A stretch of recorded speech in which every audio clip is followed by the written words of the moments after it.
Somebody could please read Genesis 32 from 24 to 28. Yeah. Yeah. Then Jacob was left alone, and a man wrestled with him until breaking of day. Now, when he saw that he did not prevail against him, he touched the socket of his hip, and the socket of Jacob's hip went out of joint, as he wrestled with him. And he said, "Let me go, for the day breaks." But he said, "I will not let you go unless you bless me." So he said to him, "What is your name?" He said, "Jacob." And he said, "Your name shall no longer be called Jacob, but Israel. For you have struggled with God and with men and have prevailed." Right. So again, we see this issue of Jacob. And Jacob is named, when Jacob was named, let's look at the meaning of the word Jacob. Jacob is supplanter.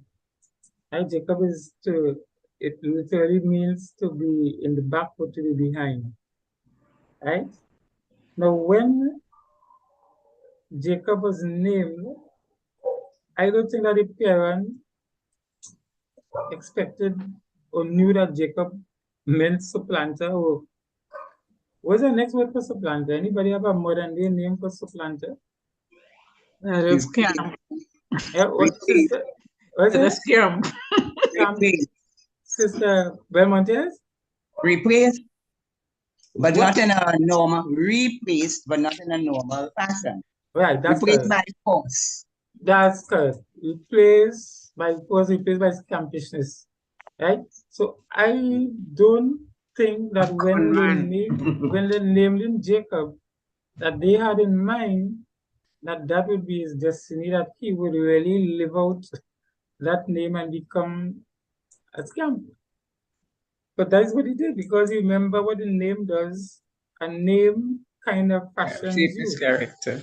The name directs you in a certain direction.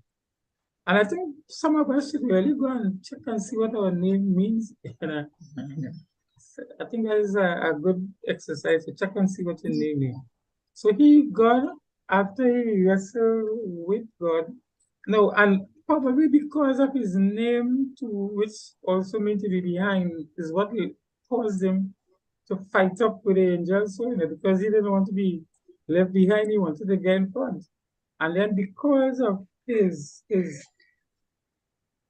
fight and his actions that he wrestled, that God decided to rename him from being a supplanter to one who prevails with God. And that is what his destiny was, that he would prevail with God. So God changed his name from what it was to what he had, what was his will for him, so that he would prevail with God, or he would let God prevail. And therefore, because of his name, that is where Israel got the name from. And therefore, Israel, when they were in the will of God, they always prevail. Names are important. Right, so we move on. Any question, any comment? Right, so we move on to Peter, 1 John chapter 1 and verse 42, and Matthew chapter 16, verse 16 to 18. John chapter 1 and verse 42.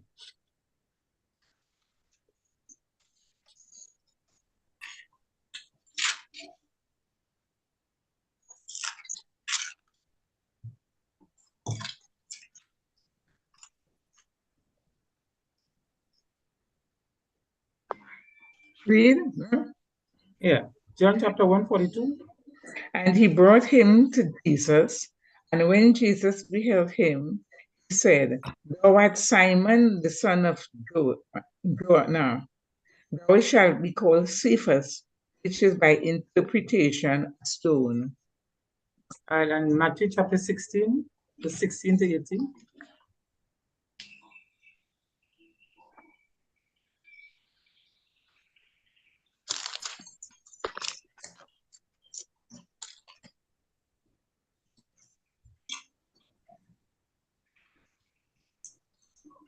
And And Simon Peter answered and said, Thou art the Christ, the Son of the living God.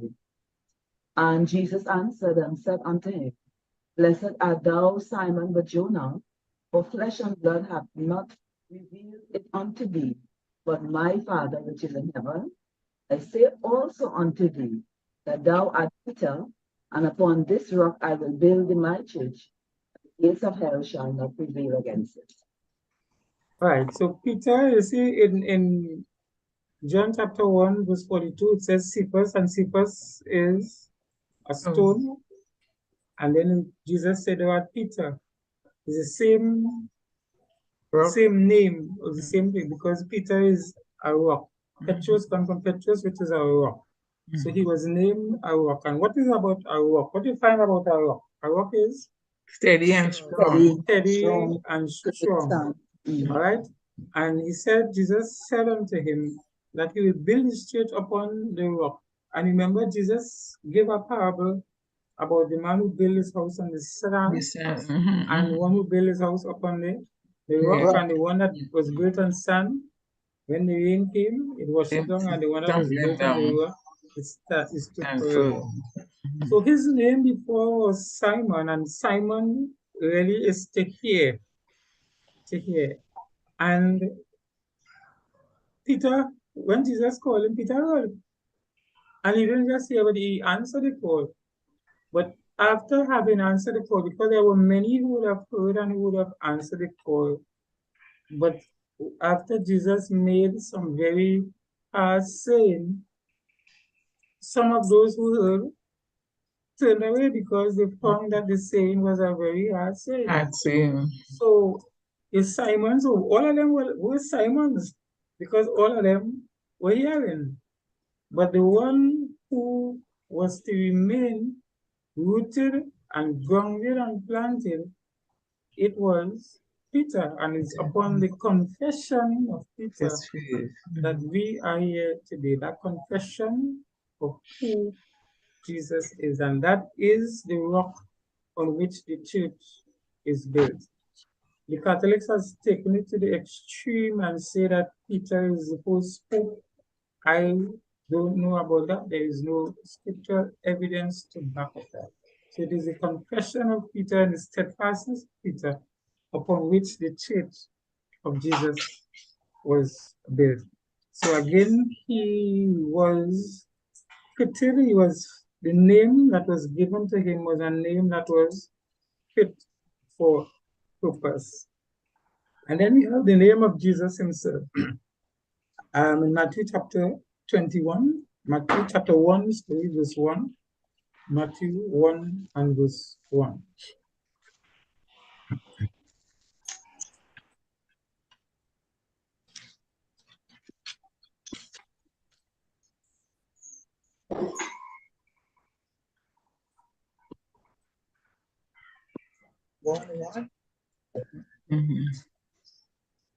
The book of the genealogy of Jesus Christ, the son of David, the son of Abraham. Matthew chapter 1, verse 21. Oh, 21. One. Yeah. And she will bring forth a son, and you shall call his name Jesus, for he will save his people from their sins. All right. So God didn't give them any time or any opportunity to even choose a name by themselves. So before he was born, he said, this child will be called Jesus. And why will he be called Jesus? Because he says, save the people from their sin. And the name Jesus, which is the same as Joshua, is the Lord is my salvation. That is what his names mean. The Lord is my salvation. The name that was fit for purpose. We shall call his name Jesus, because he shall save his people from their sins. That is the name that was given to him by God, a name that was fit for purpose. And we say Hello. that, yeah, Yes, I was saying, the name Joshua and Joshua, is it the same thing? yeah, All meaning Joshua, God? Joshua, yeah, it's the same name. All right. Yeah. So we Okay. go into that now. We're going into that now. So the next we're going to look at is Joshua. Let's look at Numbers chapter 13.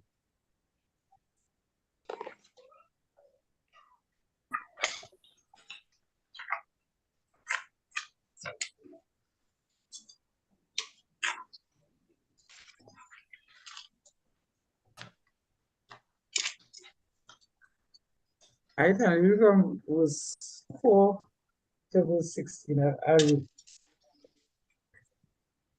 Joshua chapter 13 from verse 4. And it says here, Joshua. these are the names of the tribes of Reuben: Shamua, Shamuati, yes, the son of Zachar; of the tribe of Simeon, Shaphat, the son of Hori; of the tribe of Judah, Caleb, the son of Jephunneh; of the tribe of Issachar, Igel, the son of Joseph; of the tribe of Ephraim, Oshia, the son of Nun; of the tribe of Benjamin, Palti, the son of Raphu; of the tribe of Zebulun, Gadiel, the son of Sodi; of the tribe of Joseph, namely of the tribe of Manasseh, Gadi, the son of Susi; of the tribe of Dan, Amiel, the son of Gamali; of the tribe of Asher, Sita, the son of Machel; of the tribe of Naphtali, Nabi, the son of Vopshi; of the tribe of Gad, Gael, the son of Machi.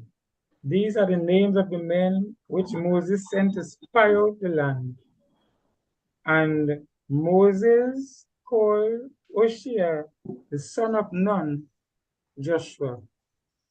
Right now, if you look at verse 8, you look at verse 8, of the tribe of Ephraim, Oshia, the son of Nun, right?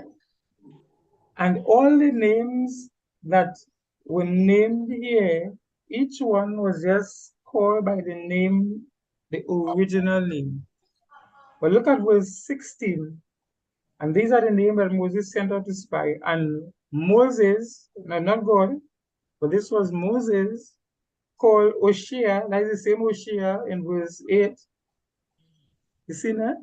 Yeah. Called Oshia, the son of Son of Nun. Nun. He called Joshua. him Joshua. We see that? Yeah. Yeah. Right? So therefore, it was Moses, and obviously this would be under the instruction or the direction or the inspiration of God, that Moses would have called Joshua, Name him. Mhm. called Oshia, Joshua. And what is the meaning of Joshua? Joshua is the same name as Jesus, Yes. which means the Lord Jesus. is my salvation. And Joshua is the one who led the children Children of of Israel. Israel into the promised land. Joshua is the one who led the children of Israel around the walls of Walls Jericho, of Jericho. right? Mhm. So it was the name Oshia would not have been fit for the purpose for which God intended him. So therefore, God allowed Moses, because the Bible always talks about Moses, the servant of God. God allowed Moses, his servant, to bestow unto Oshia, the son of Nun, the name Joshua. And this name Joshua was to fulfill the purpose and the will of God for the life of Oshia. And from thenceforth, going forward, he is always referred to as Joshua instead of Hoshea. He was a forerunner of Jesus because he was the one who would have led the children of Israel into the promised land.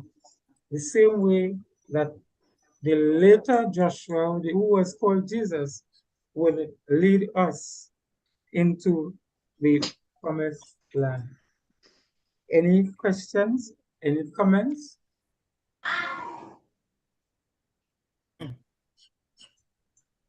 All right, and the last one we're going to look at tonight is found in the 2 Samuel.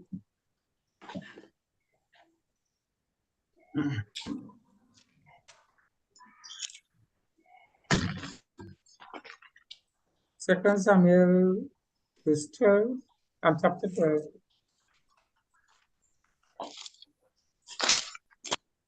And let's look at verses 24 and 25.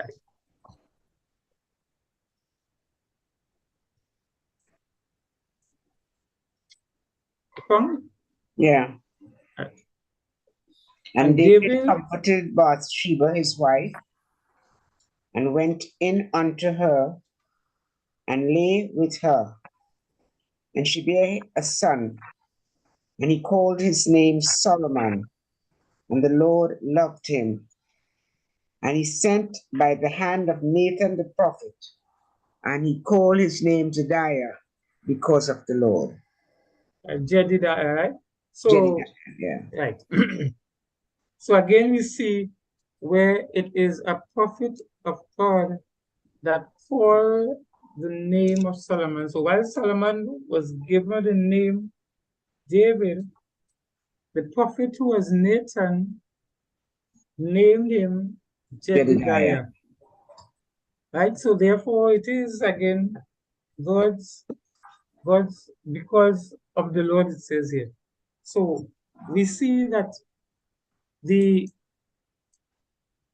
other religious organizations, namely what we have named before, the Hindus and the Muslims and the Jews, they are actually following a script whereby at times they allow the person who they see, and that is important, not necessarily who is, but who they see as the representatives of God to get involved in the naming of their children.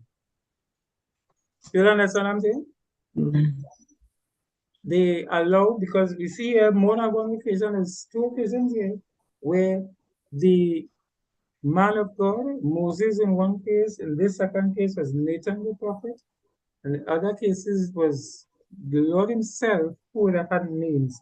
So therefore, it is imperative and important that we too as Christians follow. Not that you're going to just go and call the pastor and say, give me a name for the child, but it is something to be viewed with utmost seriousness. It's something that we need to look on with more diligence than we look on it now. Because what we are actually doing is carving pathways for the lives of our children. Well, it's too late now for most of us because most of us would have passed that stage before, unless we have a Sarah among us. But it is important that we teach and we pass on to those under our care that the naming of a child is an important, most important aspect of the child's life, because you're actually prophesying, as it were, into the life of the child by naming the child. So the Hindus seek out their pundits in helping them. The Muslims, now we're not talking about those who claim to be Hindus and who just call in the name Hindus, right? But we're talking about the devout ones. They seek out the assistance of their pundits in naming their children. The Muslims, they seek out the assistance of the imam in naming their children. The Jews, they seek out the assistance of the rabbis in naming the children because these are the persons who they see as their connection with God and they seek Holy men of God. to, they see as their men of God and they seek out their help in naming their children. And I think it is for us to help and to teach us, teach our children that when you are naming a child, it is not just to look out for some superstar, name a child Beyonce because you like Beyonce. Or name your child some star you see that you like and you're just naming a child after them because of what you like. But it is important that we seek the intervention and the mind of God. My son didn't, I didn't, that wasn't my first name of my son. I had another name that I always tell myself from babies. Once I get a son, I'm going to call him, other name I'm going to call him. And I didn't even know that the name Jeuel was in the Bible. And I got the name, and when I got the name, I went and I saw that name in the Bible. And most people don't even know that it is found in the Bible. And my son name Jeuel means founded of God. That is what it means, founded of God. So therefore, I have no doubt in my mind that that name that I got for my son was not just me deciding on a name, but it was a name that was given to me to name my son from the Lord himself. Right? So I just thought it necessary that we go through this thing and see the seriousness of names. And God is going to give us, as the scripture that we read, is going to give all of us new names. But in the meantime, we will be identified by the names that we are called until our change comes, when we all will be given new names. So, Right? So, Alan, I have a yes, question. yeah. So, supposing a person has already called a child a name that may have negative connotations or consequences, is it possible to have the child, to pray for the child to be delivered from those negative consequences, or have the consequence be removed in any way? Is that possible at all? Yeah, I think it both is possible to rename the person because it is something that is being done very regularly. A lot of people renaming themselves. Most of those stars you hear with all kind of name and things, that's not their real names. And the majority of them, that's not the real name. They would have renamed themselves. When somebody, as I said, converts to Islam, they change their names, right?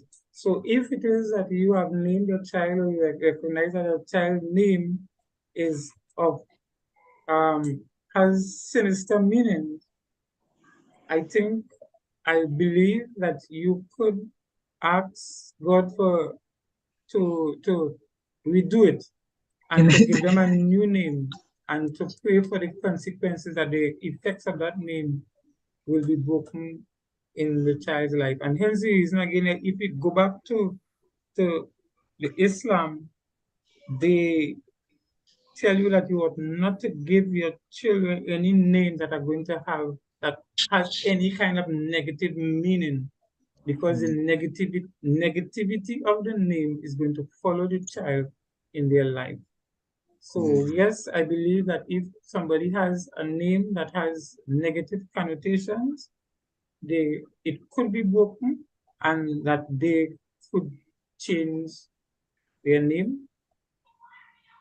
I note, however, Alan and Brother Alan, that some of the young people now while they are not consulting with their spiritual leaders, they take time off to do research on the names of their children. And sometimes you ask them, what's the baby's name and what does it mean? And they're able to tell you, based on their research, what the name means before the name. So that while they may not really have that level of education to consult with their spiritual leaders, most of them take time off to research the names before they name their children. Yeah, that's a very good practice to do. Right? Yeah. So no, I'm not saying that people have to consult with the religious leaders, and I'm saying too that because the other religions see it as such an important aspect in their child's life. Yeah. That is not all of them who do it. So if they tell us that they are able to do it, they seek out spiritual guidance. Guidance, Because they yeah. recognize the spiritual nature of naming a child. Right? Yes.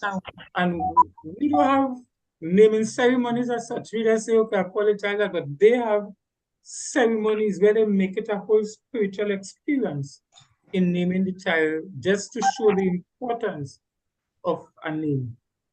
Right? So thanks, Sister Small, for that.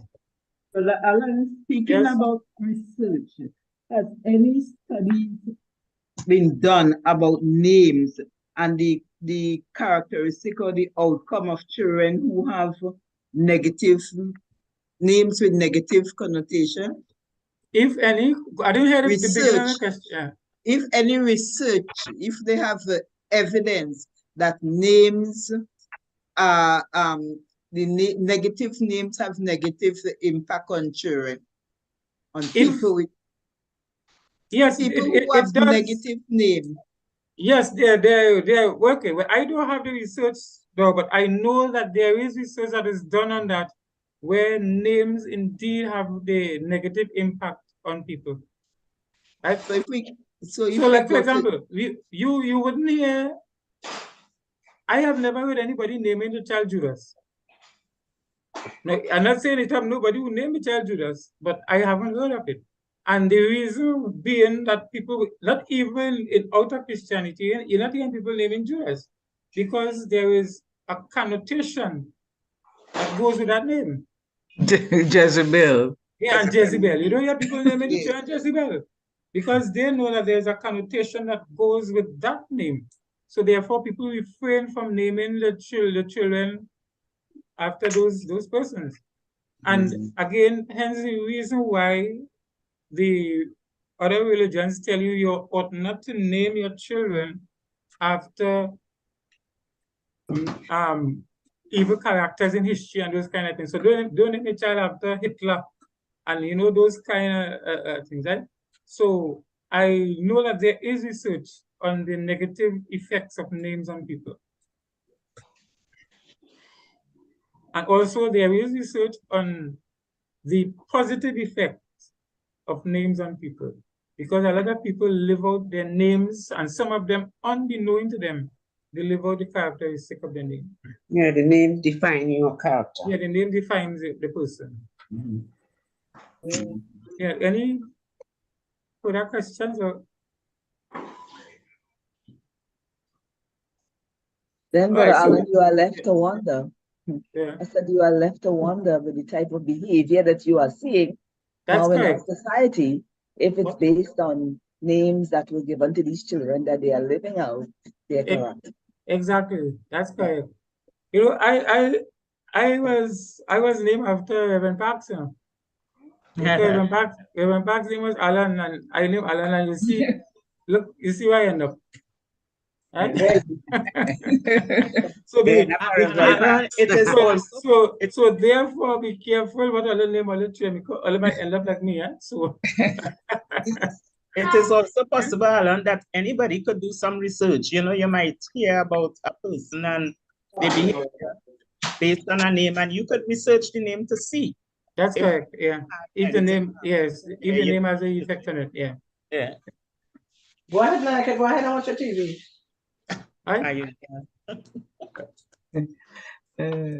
Yes, any further question? Any further comments? All right, so again, is something for us to consider going forward and to help those who are among Still yet us to come.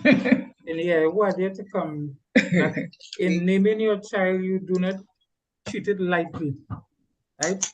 A naming of a child is not a slight manner, it's something to be taken very seriously and something that should be put in the hands of God. Let God have a say. Let Him have the final say in the defining of the life of your child. Right? So we look at God's hand in the name of Abraham, moving him from just being an exalted one to the father of multitudes, where he had a hand in the name of Sarai, moved up from just being my princess to princess. Jacob from being a scam to be a prevailer with God. From Peter to just being hearing to be a rock on which the church was built. Confirming. And Jesus, Joshua, the Lord who is our salvation. Earlier I spoke about the intimacy, names of intimacy, where people call their spouses by intimate names. And next study, they're going to look at the intimate names of God, that people who had intimate relationships with God call God by certain names. So therefore we sing the song by Jehovah Jireh, my provider, and Jehovah Rapha and Jehovah Shammah. Those names are names of intimacy that were derived from situations that people who walked with God had. And because of their experiences with walking with God, that they had this intimate name which they refer to God. All right, so that will be our next study, the intimate names of God as in the Bible. All right, so any further questions, any further comments? There are some Sister- names, they may not have a religious significance, but they have a positive yes. effect, right? So it's not connected to a religion, but it's positive. You know, it might mean strength, or it might mean, you know, something positive and good. Yeah, I was Yeah. just.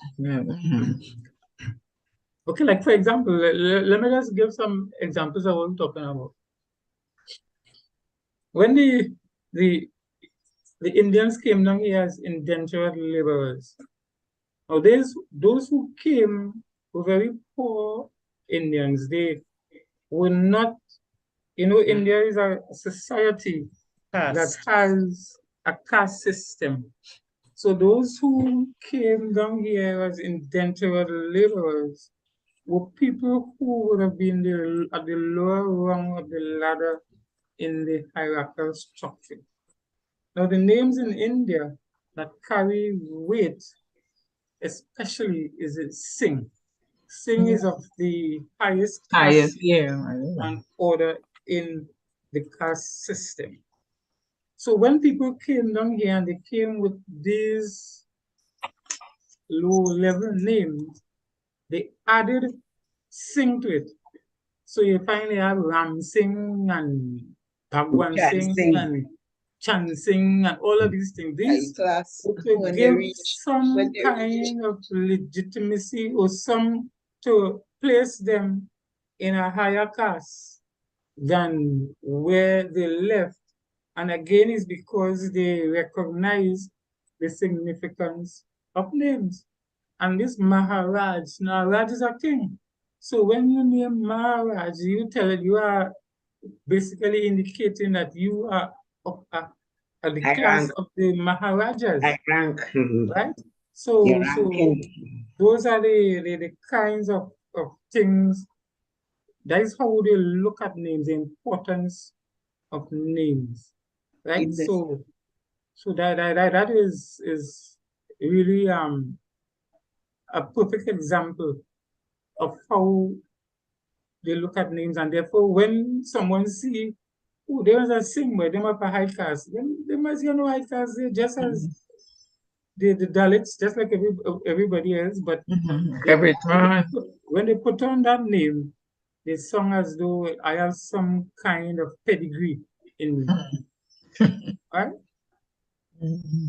All right, so again, I want to thank you all for, even though for that question, for that comment, thank you all for your participation tonight, and looking forward to our next meeting. So have a good night, everybody. Good Same night. to you. Good night. Night, brother. night. Night, Good night, everybody. everybody. Thanks, everybody.